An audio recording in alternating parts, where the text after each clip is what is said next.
نحمده ونصلي على رسوله الكريم اما بعد اعوذ باللہ من الشیطان الرجیم بسم اللہ الرحمن الرحیم۔ محترم سامعین، آپ نے عنوان تو پڑھ لیا ہوگا، کیا واقعی بیوی شیطانوں کی ماں ہوتی ہے؟ یہ میں نہیں کہہ رہا، محدث کبیر امام المفسرین الشاہ حضرت شاہ عبدالعزیز محدث دہلوی رحمہ اللہ نے تفسیر عزیزی فضائل بسم اللہ میں حاشیہ کے طور پر یہ حکایت نقل کی ہے۔ آج تفسیر عزیزی کے مطالعہ کے دوران یہ حکایت اور واقعہ نظر سے گزرا کہ بیوی واقعی شیطانوں کی ماں ہے، آپ کے سامنے عرض کر رہا ہوں۔ حضرت شاہ صاحب لکھتے ہیں کہ ایک واعظ خطاب کر رہا تھا، صدقہ کے فضائل بیان کر رہا تھا کہ جو شخص صدقہ دے گا قیامت کے دن صدقہ اس پر سائے کی طرح ہوگا۔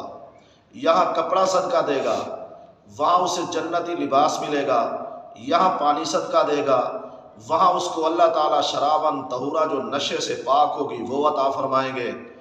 اور صدقہ دینے سے آدمی سے بلائیں وبائیں دور ہو جاتی ہے۔ بہرحال آپ نے صدقے کے فضائل سنے ہوں گے۔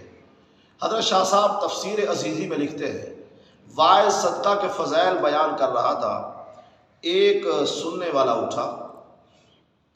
شاہ صاحب نے جب کہا کہ جو شخص صدقہ دینے لگتا ہے 70 شیاطین اس پر حملہ آور ہو جاتے ہیں۔ 70 شیاطین اس پہ حملہ کرتے ہیں۔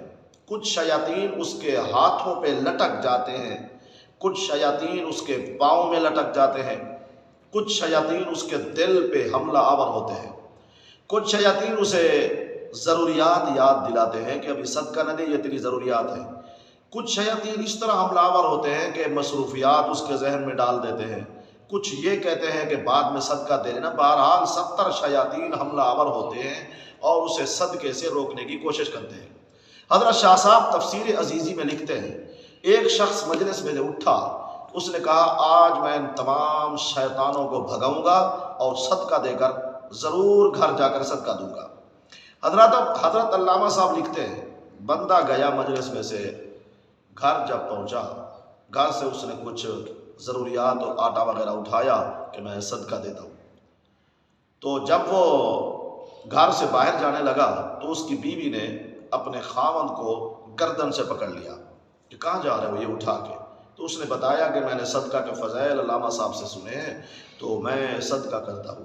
بیوی نے کہا یہ تو بچوں کی ضروریات ہیں، صدقے کے لیے نہیں ہے، اگر صدقہ کرنا ہے جاؤ کماؤ اور خود صدقہ دو، میرے گھر سے اٹھا کر آپ کچھ نہیں لے کے جا سکتے صدقہ دینے کے لیے۔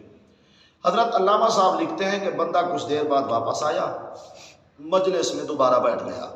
جو واعظ تقریر کر رہا تھا اس نے اس بندے سے پوچھا کہ آپ جب مجلس سے گئے تھے تو آپ نے کہا تھا کہ میں صدقہ دے کر اور شیاطین کو آج بھگا کر ہی واپس آؤں گا، کیا بنا آپ کا؟ تو وہ جانے والا شخص تھا، اس نے کہا میں گھر گیا ہوں، میں نے تمام شیاطین کو تو بھگا دیا تھا، پیچھے سے شیطانوں کی ماں مجھ پر حملہ آور ہوئی اور مجھ پر غالب ہو گئی اور اس نے مجھے صدقہ دینے سے روک لیا، باز رکھا۔ تو اس حکایت میں جو شاہ صاحب نے لکھی ہے ہمارے لیے سبق بھی ہے، یہ حکایت بھی ہے، یہ لطیفہ بھی ہے۔ تفسیر عزیزی میں یہ لطیفہ موجود ہے۔ اللہ تعالیٰ ہمیں نیک اور بھلائی اور آخرت کے کاموں میں رکاوٹ بننے سے محفوظ فرمائے۔ وآخر دعوانا ان الحمد للہ رب العالمین۔